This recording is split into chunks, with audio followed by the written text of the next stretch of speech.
ദിവസം സ്പെഷ്യലായ ചിലരെ ആശംസിക്കാനുള്ള സമയമാണ്. നമുക്ക് ആരൊക്കെയാണ് ഇന്നത്തെ അവരുടെ സ്പെഷ്യൽ ഡേ ന്യൂസ് 18 ആഘോഷിക്കുന്നത് നോക്കാം. മലപ്പുറം സ്വദേശികളായ സതീഷിന്റെയും രേഷ്മയുടെയും മക്കൾ വിനായക്, 10 വയസ്സുള്ള വിനായകിനും 2 വയസ്സുള്ള വിയാൻ, രണ്ടുപേരുടെയും പിറന്നാൾ ആണ്. അപ്പോൾ വീട്ടിൽ ഇന്ന് ഇരട്ടി സന്തോഷമാണ്.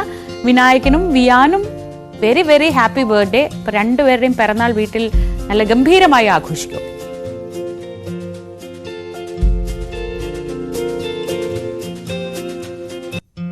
വയനാട് മാനന്തവാടി സ്വദേശിയായ അദ്നാന്റെ 5ാം പിറന്നാളാണ്. ഷാഹിനയുടെയും സിറാജിന്റെയും മോനാണ് അദ്നാൻ. Happy birthday Adnan. ഇതുപോലെ നിങ്ങളുടെ വിശേഷ അവസരങ്ങൾ ഞങ്ങളെ അറിയിക്കാം കേട്ടോ. എല്ലാ ദിവസവും നിങ്ങൾക്ക് ഞങ്ങൾക്കൊപ്പം ഈ ബർത്ത്ഡേ അല്ലെങ്കിൽ സ്പെഷ്യൽ ഡേ ആഘോഷിക്കാം. അതിന് ചെയ്യേണ്ടത് ഇത്രമാത്രം: വാട്സപ്പ് ചെയ്യുക. വാട്സപ്പ് ചെയ്യേണ്ട number 9346975748. Format special day space name space phone number. പിറന്നാളോ വിവാഹ വാർഷികമോ അങ്ങനെ എന്തുമാവട്ടെ, നിങ്ങളുടെ വിശേഷ അവസരങ്ങൾ നമുക്ക് ഒന്നിച്ച് ആഘോഷിക്കാം.